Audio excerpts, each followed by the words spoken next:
Good afternoon and welcome, everybody. This would be the Jeff Cameron Show right here on 97.9 ESPN Radio. Thanks for tuning to it. Happy Lawn Maintenance Tuesday. I'm Jeff, that's Tom. We're online, ESPNTallahassee.com. That's where you go to listen live via the streaming. Every day we're there. It's free. You got it. You can find it. It's pretty easy. We also post the show afterwards, all 3 hours, onto iTunes and also in our own audio vault. We're also on YouTube. Hello, YouTubers, Periscopers. Good to be with you. You can email us. Email us as well. Today's Tuesday, Jeff, not Wednesday. Let's get to talking. JCS at 979ESPNradio.com. On Twitter, it's at J Cameron Show. Don't forget about the WTSM app. All right, well, another day. And we thought maybe, by the way of the setup over there with the stage announcement and all that maybe Florida State was on the cusp of making a hire, but instead it appears, at least for now, we're waiting another day.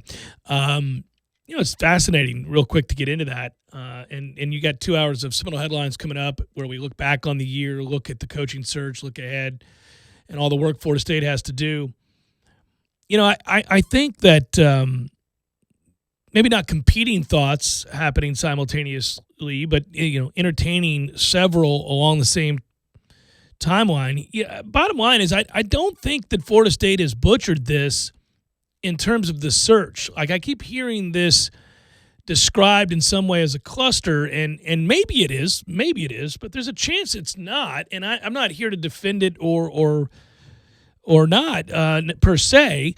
It's just that they've done a good job of really kind of keeping quiet who they're talking to. Other than we know they talked to Bob Stoops because they said as much. Certainly there seems to be a growing amount of evidence that they talked to Mark Stoops and didn't offer him the job. But short of that, really, they have not led on to anybody and told anybody whom they've talked to, whether that be James Franklin or Matt Campbell or Mike Norvell or anybody else you want to name. We don't know that. Fans have speculated wildly that that's what's happening, that they've spoken to all these people and that that maybe they've talked to people, including Brian Kelly. And, you hear that speculation, but this isn't the same as when, for example, we knew publicly Tennessee got told no 7, 8, 9 different times because they let it be known that they had offered the job to Greg Schiano. He was on a plane. We knew that. We know that Dave Doran, of all people, turned the job down. He had been offered the job, had to come out publicly and say he didn't want the job. I mean, we heard this time and again, like those guys, that was embarrassing. They fell into Pruitt because they eventually had to hire somebody. Florida State's not doing that. It's not the same sort of butchering. Now, if you're making the case that you're concerned that it's not going well, that could be true. But that doesn't mean Florida State's butchered the search. It means that they had decided they were going to let Willie go come hell or high water. They didn't care. That they were hurling towards the side of a mountain and said, nay, we're out. Time to hit the ejection seat, and now we need to make other plans. But either way, this can't continue. We're done. So that happens. You want to argue about whether that was wise or not? Feel free. Lots of people have. But they made that move. From there, if they did anything wrong, to me it would have been the Renaissance letter, where you have the president asking its biggest and most valued donors to give a lot of money. Florida State is on the verge of a renaissance, and they're going to need your help. You don't send that out unless you have a candidate that you think is a splash hire, is a big-time hire. Because if you don't get that guy and you're clamoring for that money and you turn around and announce that you've hired Mike Norvell, well, those people aren't racing to grab their checkbooks. That's not what you're doing there. I'm sorry, I'm confused. I thought Bob Stoops was here a month ago in town finalizing a deal. I thought we had verified reports of that. Right. So I've been in hibernation for a month. What happened? Yeah. He didn't? No. He wasn't here? No. So that wasn't confirmed? No. Now, did we talk to Bob? I think we talked to his people. Might have even talked to Bob. Bob is one of the guys we could have talked to, and by rights should have. I don't know. Maybe he gets hired. I mean, I'm not excluding that at this point. I suppose it's a possibility. I doubt it, but I've always doubted it, but maybe. But I just think that if you're President Thrasher and you send that out and you use that kind of language, you're preparing those major donors and others for a big name hire, a splash hire.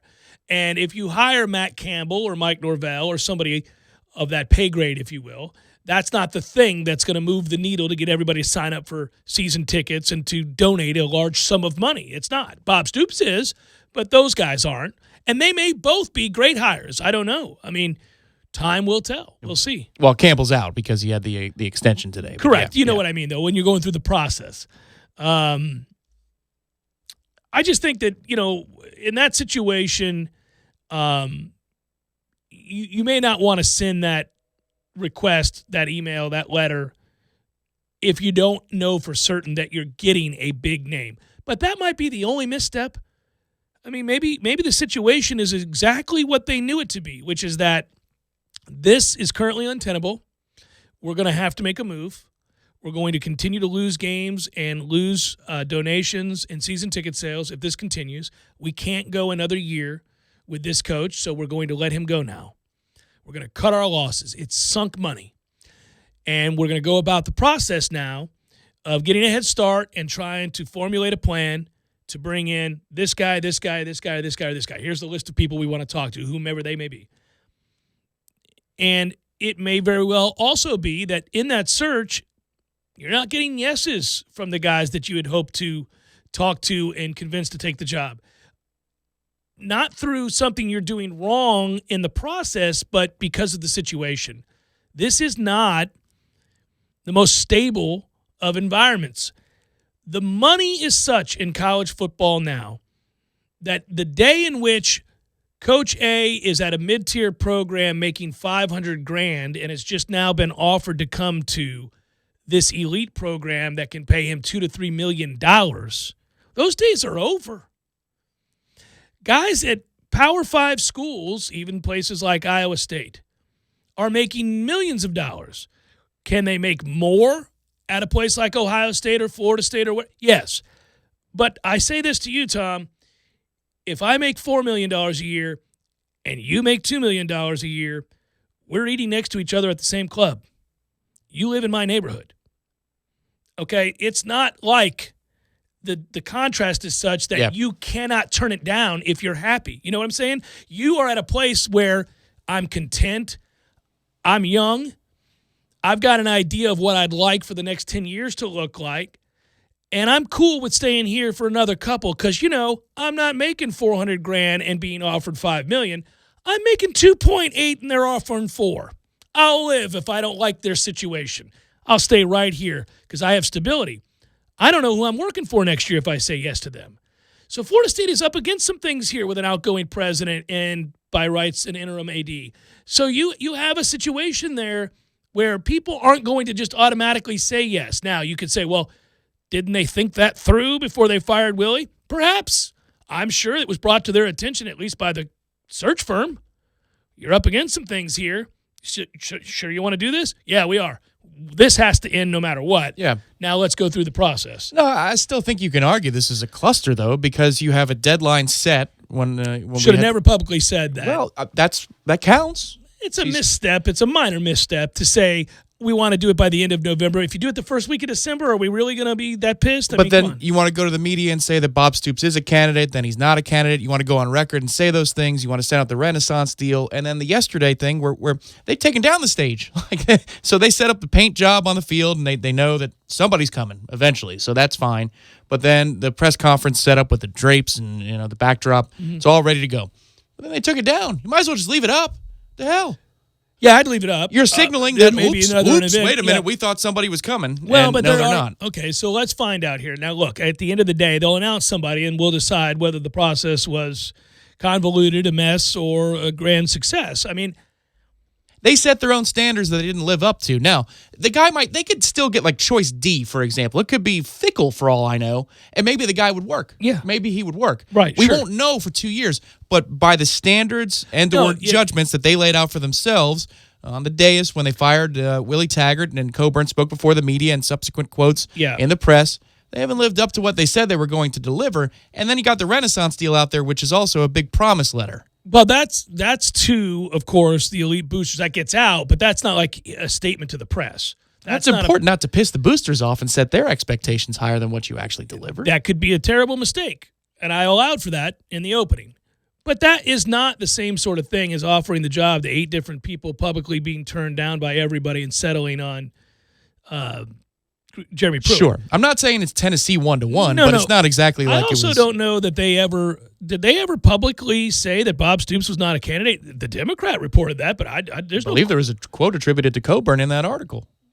I need to go back. I don't. I'll go double check the article. Yeah, did David Coburn say Bob Stoops is not a candidate? Because I don't. Pretty sure he did. But if he did, okay, that's and that's fine too. If he did, if he's not a candidate, he's not a candidate. But if you hire Norvell or you hire Fickle, like you said, that's not a guaranteed success nor failure. Time will tell. I do know this.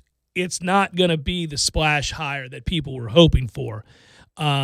If those are the names, if one of those two guys is named or somebody along those lines. The initial quote, this is from the first article, which Coburn says he's on the list and he's certainly somebody we would consider, quote, end quote. Second quote from Coburn within that initial story about is Bob Stoops a candidate?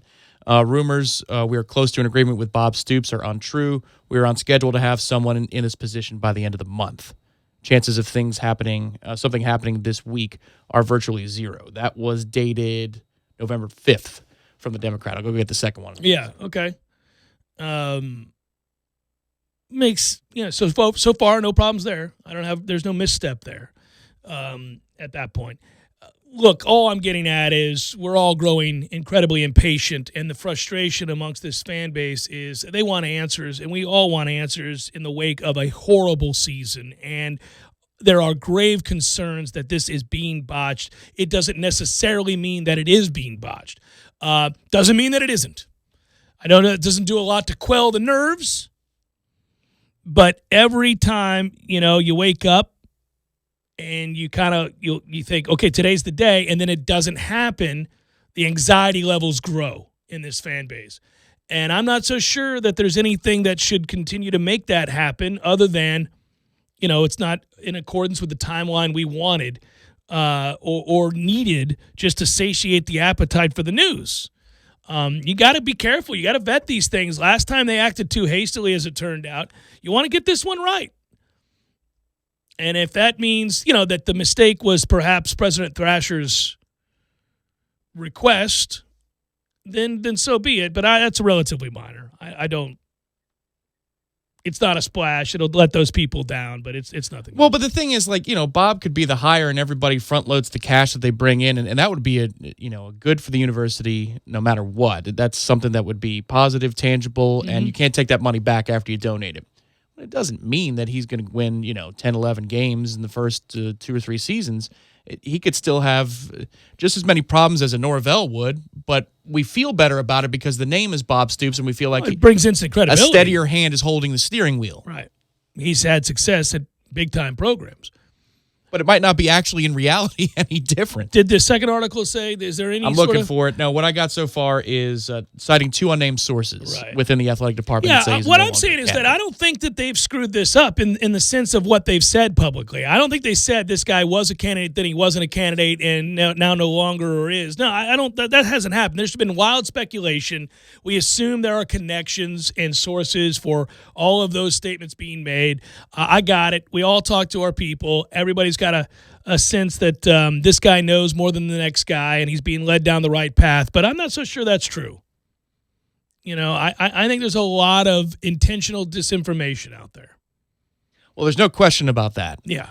Because over the course of 2 or 3 weeks, you're hearing from people that they wouldn't make stuff up for the sake of making stuff up. Correct, yeah. They're being told something that I don't think is accurate, and I think they're intentionally being told that. Right. Whatever timelines they say, you go, well, this person came out of the blue.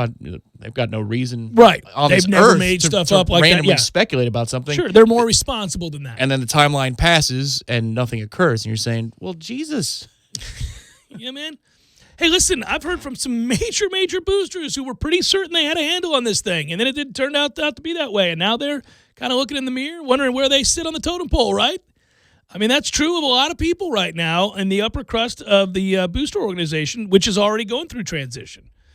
By the way, Coaching Search Conversation, as you well know, brought to you by Lane's Medical Shop with locations in Colquitt and Blakely. Lane's Medical Shop offers all your medical supply needs and will even deliver to you. That's to you. With emergency service available, Lane's Medical Shop, 229-308-5811. Yeah, I just, it's certainly not in our control. It's very, very frustrating. It's hard to be patient. It's hard to kind of steady yourself and just say what will be will be. I know we all have vested interest in this and we care deeply, but as you said before, I think the one area, if they don't get Bob Stoops or James Franklin, and I don't think they will, but maybe they do.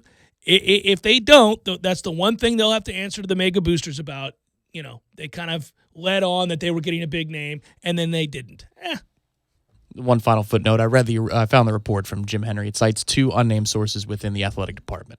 So they didn't put a name to it. No direct quotes from Coburn like it was on the way in, where he said Stoops is on the list. Yep. That's why I go about the process of defending them. They're not coming out here making public statements and then countering that. That just hasn't happened. I mean, they said he was a candidate. Great, he was. We talked to him. We know that. Okay.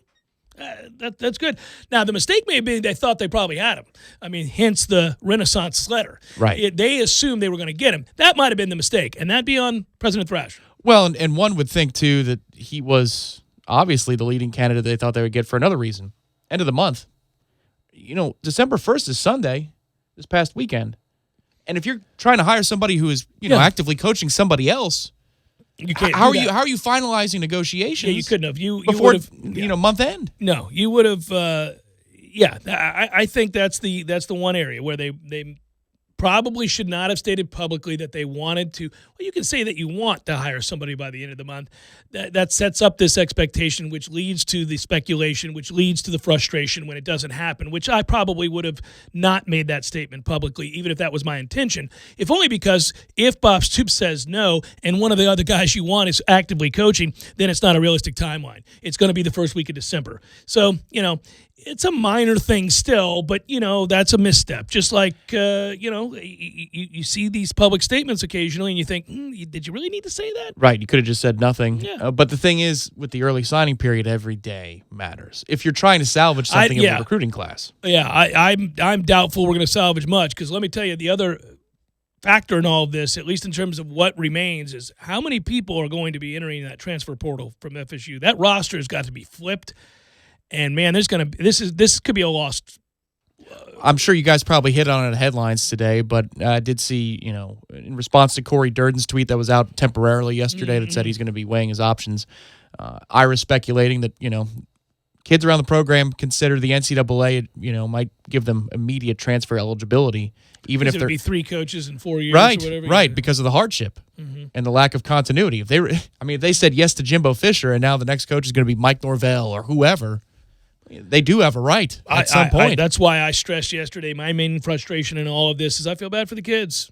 We get mad at these kids, and sometimes they certainly don't live up to expectations, and they do dumb things on the field occasionally that make you scratch your head. But in truth, they've been let down. I mean, this is not what they committed to. I do feel bad for them. I feel really bad, especially for guys who've tried to do it the right way. Marvin Wilson's tried to do it the right way. Sucks for him, man. It's terrible. I mean, by and large, as I like to say, Cam did mostly the right things in his time here and worked hard and ran hard right up to the end. And I hate it for him. Both those guys had offers to LSU.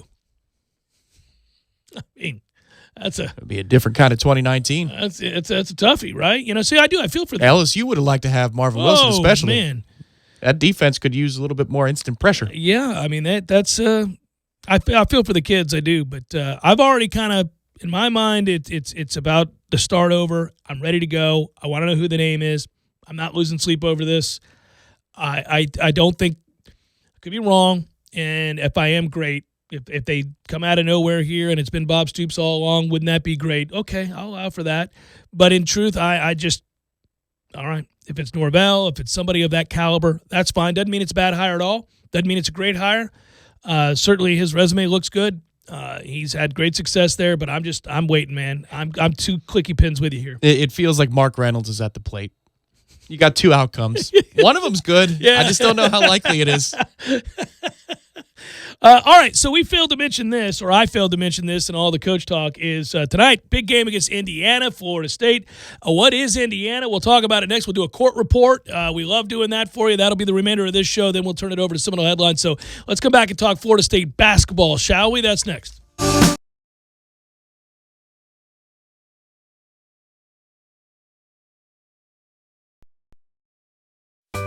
Sorry, boys, I did not have time to pack. We got this. It's right here, guys. We got this. I thought I could handle it. We got this. Moving doesn't have to be a hassle. Call us first at 2 Men and a Truck. No matter the move, home or business, we'll make it a smooth one. I forgot something. We got this.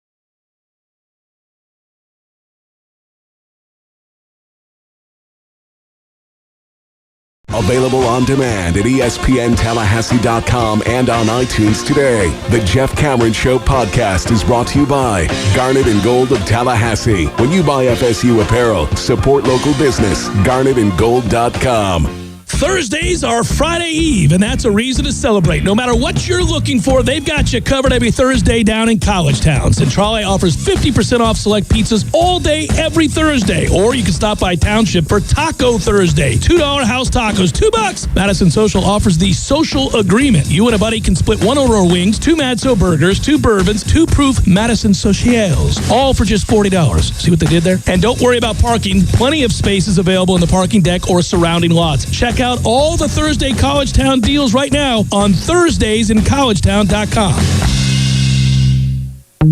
Employee Pricing Plus, only at Tallahassee Dodge Chrysler Jeep Ram. We haven't offered employee pricing for over 10 years, and it's back. Get some incredible deals, like a new 2019 Ram 1500 up to $14,000 off MSRP, plus 0% for 60 months on the 2019 Motor Trend Truck of the Year. A huge savings only at Tallahassee Dodge Chrysler Jeep Ram. Here's another. A new 2019 Jeep Grand Cherokee up to $4,000 off MSRP. A new 2019 Dodge Challenger SXT up to $6,000 off MSRP. Buy one for only $26,999. During our Dodge Power Dollar Sales Event, Employee Pricing Plus, everyone qualifies. Going on right now, only at Tallahassee Dodge Chrysler Jeep Ram, where we're right on the corner and always right on the price. Visit us on the web at TallahasseeDCJ.com. Pricing on in-stock vehicles only, plus tax tag and dealer fee with approved credit. See dealer for details. This hour of the Jeff Cameron Show is brought to you by Jerry's Cigar Shop, 2810 Shera Road and 2910 Cary Forest Parkway. Online at jerrycigarshop.com. Check this out. If you pull up the list of draft beers that are bountiful, I might add, at Bumpus Local 349, you will see, I don't want to name names, but local, I'm still scrolling down, local, Tampa, Miami, statewide, all through it. And when you think about going to Bumpus, you're thinking about supporting your local restaurants. Eat local, drink local, be local, all that. It's true. And to top it off, the fishy tacos. The fishy tacos? That's what they're called. They're not fishy in that sense, but they're called pure fishy is what I think it's called, and they're delicious. See, when I think of Eddie's establishments, be it Bumpus Local 349 or some of his other businesses around town, I think of businesses that give back to the community. And he's the type of Tallahassee citizen, and he's running the type of Tallahassee businesses that we need to support. Yeah, and he supports us. So support the businesses that support us. And like he says, eat local, drink local, be local. Bumpus Local 349. The Seventh Hill Tap Room on Appalachia Parkway is Tallahassee's premier location to try out the best craft brews from the state of Florida. With 14 self-service taps activated by cutting-edge technology, you can try as little or as much as you like from their full menu. The Seventh Hill is a proud home of international soccer, opening early for every Arsenal game. They're also open by request for your favorite club, too. Whether it's a happy hour deal, Sunday brunch with $3 mimosas and a food truck, or time to catch up with friends over a board game, darts, or shuffleboard, Tallahassee's premier spot to enjoy local and Florida craft brews is the Seventh Hill Tap Room, 2475 Appalachia Parkway, right underneath the Corner Pocket Bar and Grill.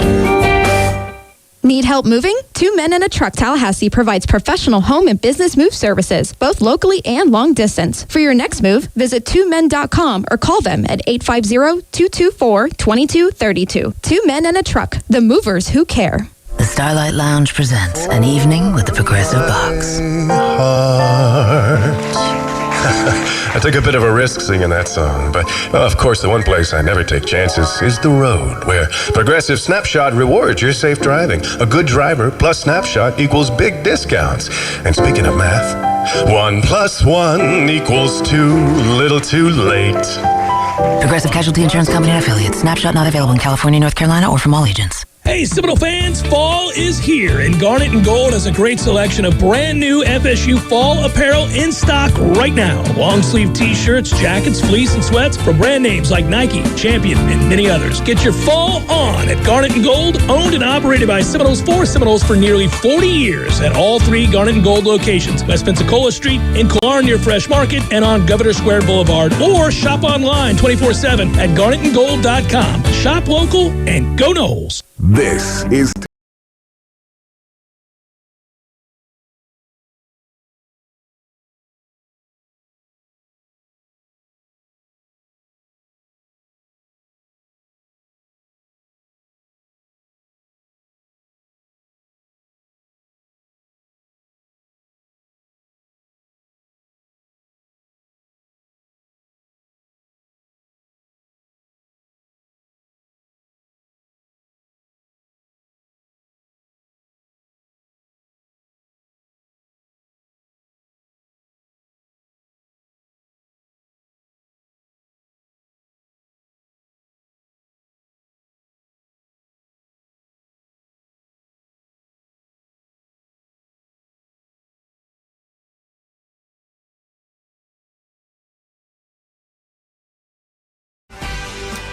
Well, in truth, that is the top story of the day. Basketball being back. Yay, basketball. A rare opportunity. ACC Big Ten Challenge. The Noles on the road to meet Indiana at IU's Assembly Hall, a legendary venue. Of course, the Hoosiers are 5-time national champions and a mainstay in the world of college basketball. Florida State now 7-1. Ranked 17th in the country, so good on you, Leonard Hamilton and staff, and these young men who are doing it with defense up until this point. It's been pretty amazing, frankly, to watch Florida State win these games while still trying to figure out both the rotation and what the heck they're doing on offense, and they've done it with intense defensive effort. There's no doubt about that. Florida State emerging from that 63-60 victory, overtime at that, just 1 of 17 from beyond the arc. And they were also out-rebounded in that game, 48-33, and yet they came out victorious because, again, they were able to force so many steals and played very, very good defense. They'll need to do so again tonight. Indiana's a team that's hard to get a read on. We do know this. Everybody remembers Dale Davis from his many, many years in the NBA, in particular with the Indiana Pacers. His son plays for Indiana. He's a big, strong kid, just like Dale Davis was. And he leads the team in rebounding and points and is a big man and a difficult guy to keep off the glass. Florida State will have their work cut out for him. I was reading through Indiana's stats, and in doing so, noted that they played a bunch of teams that aren't any good. Teams that are ranked outside Ken Palm's top 200. 5 of the 7, in fact, that they've played do. So it's hard to know statistically when you see them posting those numbers. They are undefeated, 7-0, just how good they are. They do have blue-chip athletes. You know Indiana is going to. They do recruit the best of the best most years at IU. Well, the good news is for Florida State, we are road and battle-tested already, right? We played 2 true road games.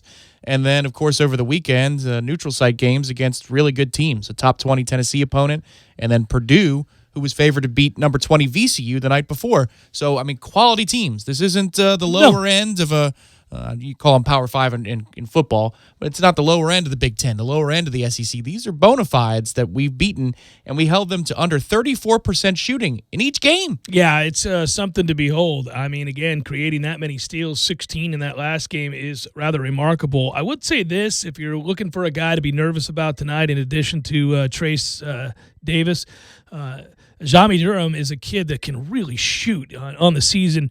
He's made 42% of his threes. The Devontae Green kid can really shoot. He's made 45% of his threes. So, Tom, if we're looking at areas of concern, you keep guys off the glass, and at the same time, you also gotta watch the marksman from the outside. Well, and the one thing I'd say, offensively speaking, a concern for me is if you look at the numbers, they're identical. The assist to turnovers in both games, he had 13 turnovers to 7 assists. So it's 26-14 in terms of turnovers to assist ratio. It's backwards of the way it should be. Trent Forrest had 10 turnovers against just 4 assists in 2 games played in Niceville. We got to start assisting on some made baskets. It'll be easier to rack up an assist count when you make field goals. Yeah, when you make them. Especially if you make them from beyond the arc. We hit just 1 of 17. I can tell you exactly who it was. It was MJ Walker from the elbow in the second half against Purdue. MJ continues to hit big shots in the second halves of games, but we need to hit more as a team. Yeah, 1 of 17 will not get it done. 6% will get you beat. With any offensive firepower whatsoever, you combine that with the intensity we play with on defense, you've got a truly scary commodity. Not a top 20 team, but one that's better. I think it's going to take some time, though. FSU is the underdog in tonight's game, but not by much. Touch on it momentarily. Today's top story, as I mentioned, brought to you by AAA Tree Experts in Landscaping. AAA Tree Experts has been a Tallahassee staple for over 35 years. But did you know they offer holiday lighting as well? AAA holiday lighting services include design consolation, setup and takedown maintenance, and even lighting storage. Call AAA today for all your outdoor holiday lighting needs. 850-385-3319. I should be giving them a call anytime now, Tom. It would ease the stress on yours truly, because right now as I walk through the door, Dad, when are the lights going up? Dad, when are the lights going up? Husband, when are the lights going up? So maybe AAA and I will be talking later this afternoon. They'll be going up when AAA gets here, son.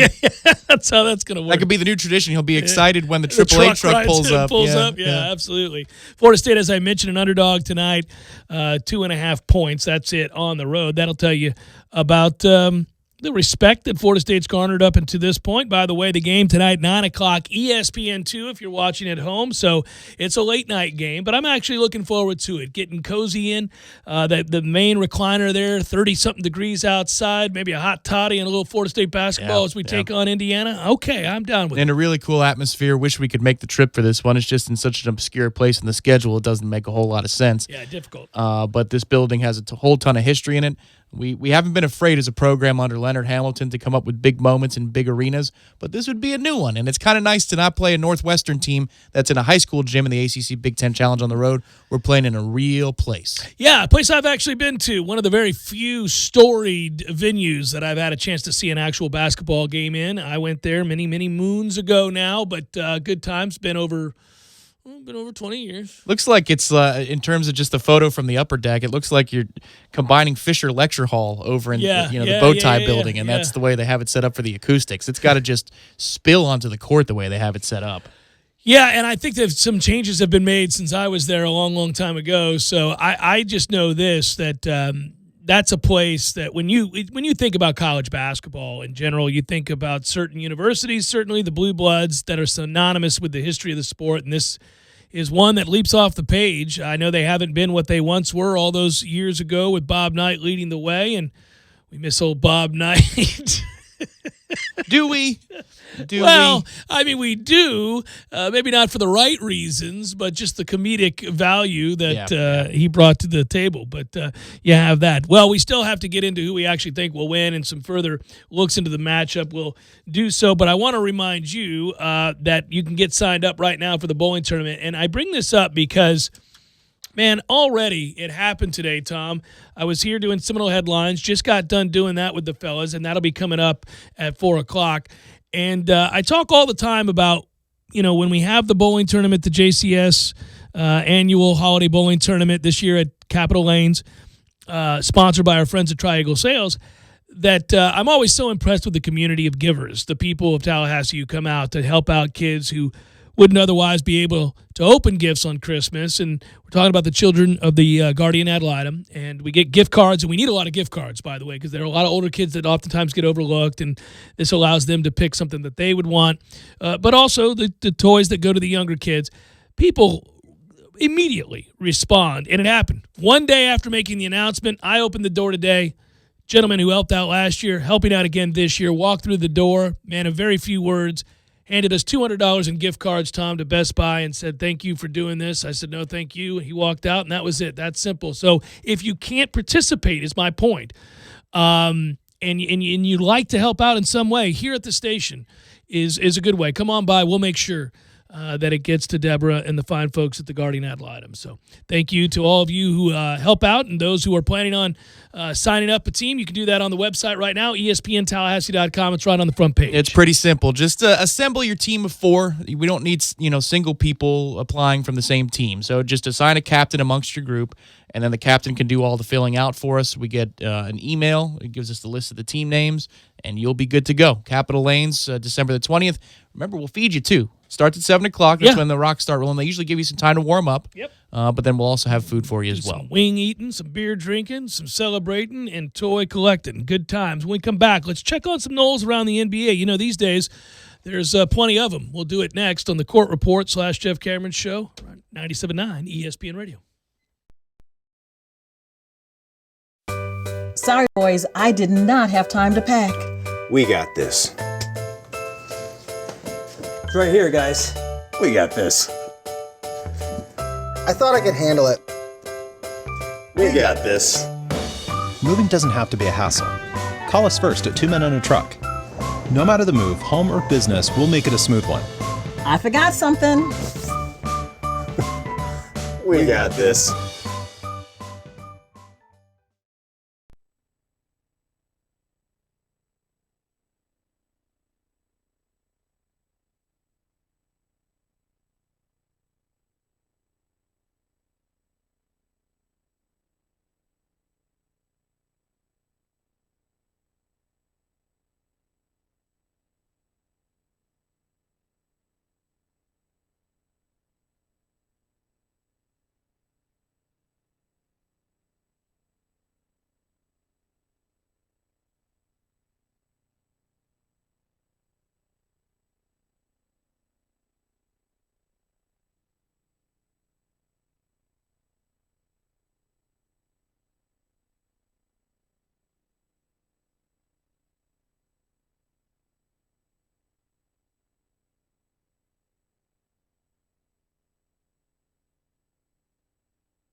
To our game day predictions, brought to you by, once again, our friends Lane's Medical Shop. Let's first take a look around at the Knowles in the NBA, and Dwayne Bacon not doing much these days, so I hesitate to mention, but he did get in 2 games since we last talked on the 25th and the 30th, 16 minutes, scored a point there, 0-1 of 1 from beyond the arc. Missed 6 from the field, 2 rebounds, 1 assist, 2 steals, 1 of 2 from the free throw line. Then a game against Milwaukee, real high-scoring game, 137-96. 20 minutes of play there, 2 points, not lighting it up. Quiet week for Bacon. He's had some right knee soreness, trying to play through it. It's been tough. He goes for 2, 4, 18, 4, 6. Yeah, that's kind of what he does. I think spotty is one way to describe it. The other is that he is playing through pain right now. Jonathan Isaac has really been a consistently solid player. Really kind of kid that we reminisce about here. I mean, he's doing that now for the Magic. In 28 minutes against Cleveland in a loss, 116-104, he had 16 points, 7 boards, 1 assist, 1 block, 3 steals. And then against Toronto in 29 minutes, scored 8 points, 0 of 3 from the beyond the arc, but did collect 10 boards and 2 blocks. So, he's filled in okay. For some of the big men that have been missing lately for Orlando. I said this before, but he is a fantasy basketball player's dream player because he fills up the stat sheet in the way he did here at Florida State. Right now this season so far, he's averaging 13 points a game, over 7 rebounds a game. He'll give you nearly 3 blocks a game, and he assists and steals at least once per night. And that's all in 30 minutes. Yeah. That's really well done. And he's still filling into his body. He's still a little pup out there. You can see, too, they love his defense because of his aggressiveness around the rim, but he will get lost in screen and roll situations. He's not quite up to full speed, but he's coming into his own. He can be pushed around a bit, too. Still has a need to put on an awful lot of weight. Never going to be a star in the league, but could be a very good player, a consistent player. Malik Beasley now in Denver, of course, as we well know, in 19 minutes on the 26th, scored 9 points, 3 of 5 from the field, 1 of 3 from beyond the arc, 4 boards, 2 assists, 1 steal, 2 of 2 from the free throw line. Then again on the 30th, 20 minutes, he scored 11 points, 4 of 8, 3 of 3 from beyond the arc, by the way, 3 assists and a steal. So he's played he gets a lot of minutes. He plays regularly in that rotation. And that's a good team. Yeah, it is a real good team. Yeah. Well, that's why he's not going to be a starter. No, but they're one of those unsung teams out in the West. Everybody, of course, is talking about the 2 squads in L.A., and of course, Doncic gets a ton of love out in Dallas. But Denver can play a little bit. Oh, they're a big part of the larger discussion of why the NBA is interesting this year. I mean, there are 10 teams that have a legitimate shot to make a run at the NBA title. That's cool. Not all in the West, of course, but just in general, yeah. Well, even Toronto in the East is still pretty good without Kawhi. Good. Yeah, really good. We'll talk more NBA down the line, maybe later this week. Terrence Mann is playing a lot. I love it, man. He gets in the game no matter what. He is getting time on a loaded team. 14 minutes. He scored 6 points, 2 of 3 from the field. Did not took 1 shot from beyond the arc, missed it. Don't do that anymore, Terrence. That's not your shot. 2 steals, 2 of 2 from the free throw line. Played again the following night. Did not score, but played less than 5 minutes. Had an assist, had a block, had a rebound. That's what he does. He has seen time in almost every game. And it looks like he's going to be trending towards an off-the-bench guy to give you a solid 7 to 10 a night. Which not bad for year one. As a rookie on a team that's that loaded and playing really important games, there will be times on load management nights for Kawhi Leonard that he'll draw some more minutes. Yeah. But Doc fell in love with him out there, and I think that's great because if you just read me the list of those names without any stats and you said, who's the least likely to be on an NBA roster based upon their college tape and the way they look, Terrence Mann has to play above his athletic ability, and his knowledge of the game, being a coach's kid, has to come into play, and it does, and that's why he gets the minutes. Yeah, because he has a real sense of not just court awareness, but time, possession, score, teammates, all that stuff. He is a really smart guy, and he actually, when healthy, can really jump. So he's a guy that understands angles, and I think can at the very least give you that sort of athleticism around the boards. By the way, Fiondo Kabengele, you may wonder about him. Not playing much right now. He's completely lost on the defensive side of the ball. Now, he is trending upwards, but that is a loaded Clipper squad. And, he has to split a lot of time between the main team and the G League. He went crazy in a G League game recently, which shows you that he is beyond that league, but he's not quite to where he needs to be in the league yet. It's quad 5 A, minutes, right? Yeah. To use a baseball analogy, he had 15 points and 19 boards in a G League game. Oh, he's a man amongst boys in that league. Then he gets up to the big squad, and they're loaded. They don't necessarily need him. That's why he played 5 minutes. He went 0 for 3 on the stat sheet there in that game on the 1st of December against Washington a couple days ago. But he gets time. He splits the time, and he'll continue to develop. Remember, he's pretty young, too, so, I mean, obviously a rookie in the league, so we shall see. But that's what guys are doing around the league. Now let's turn our attention back to this here in the remaining minutes that we have. You know, I hesitate to make these predictions early on about a win or a loss. It's more about style of play, rotation, and figuring out who is going to continue to emerge. I'm really interested tonight to see how the offense comes around here. That's been an area that has been seriously lacking for Florida State up to this point. We talked about some of the players that you'll see on the floor tonight for Indiana, good players, blue chip players. Florida State is a 2.5-point underdog at this point. They continue to surprise by winning football games while still basketball games while still figuring it out. And who knows? I mean, I'm at a place now where I assume they're going to continue to play good defense because they bought into the defensive principles early on this year, unlike last year's team or the year before. And they are still a work in progress offensively, but there's enough skill there that on any given night somebody gets hot. You know, Vassell's going to have to be a star tonight, I think. Yeah, well, he's going to have to make some more shots from the field. He got to the line a bunch out there in Niceville, 13 of 16 from the line, and that's great. But he was only, I think, 6 of 18 from the field in the 2 games. Got to be better. We need somebody to hit some perimeter shots, too. I found it interesting. Vegas has this game, depending upon when you got it, between a 3-point spread.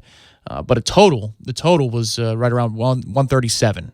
So you're looking at a game in the upper 60s, low 70s. We just don't play games right there right now, unless we're pulling away from our opponent.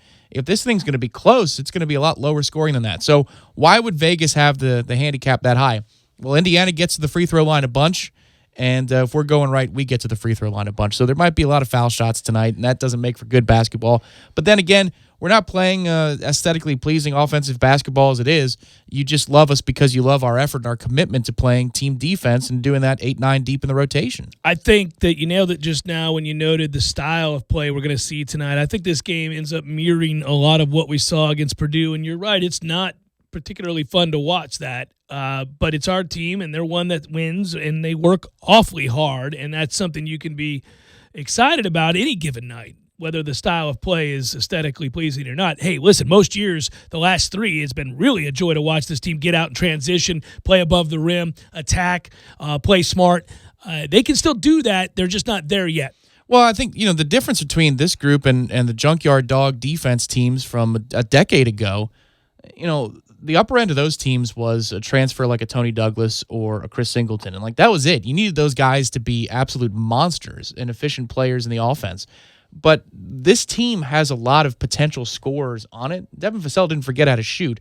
Williams is coming along big time. Yeah. I'd like to see him a little bit more down the stretch, too. I understand that you want Polite on the court to play defense, especially if you're not making shots consistently. But Trent Forrest is still trying to figure it all out. The rotation down there in the front court, how many minutes do you give Balsa? How many minutes do you give Dom? Where's Malik going to fit? They're still trying to figure out fundamental questions and figure out the answers to those questions. And we're a top 20 team as that's all going along. My point is, in 2011 and 2012, we had a hard ceiling in terms of what we could be offensively, but we knew we would keep teams around that 40% mark on defense. This team is different. They are doing the second part, which is holding teams down from the field goal percentage standpoint, but they have offensive upside that those teams from 10 years ago did not. You ready for the prediction? Here we go. All right.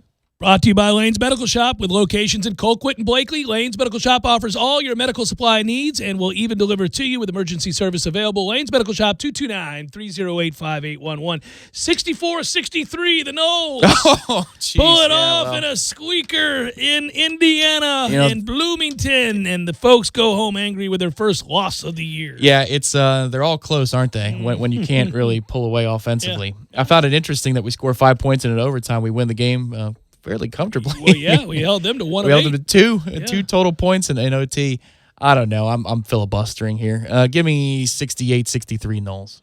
Wow. A There we- blowout that's win a on the blowout road. victory, A blowout win on the road, buddy. Yeah, a differential on the spread by 7. I like it. Well done. I like it because 2.5 is what they're favored by. That's right. Flip the script on it. We're covering it then some. buddy. Okay, make Take it that to call into our mutual friend then, buddy. I like it. I like it. Good work out of you. Thanks, as always, to Lisa's Paint and Body and Bud Light, as our friends at AAA Tree Service and, of course, Lane's Medical Shop. Good work, Tom. Good work, Matthew. Seminole headlines forthcoming. It's a good one. 4 to 6. Stay with us there. And then tonight, what do we got? We got anything tonight? What are we doing here? No, Anything? we've got programming. We got ESPN. That's right. There'll be something on. We got something will be on these airways. We got you covered. Talk to you guys tomorrow.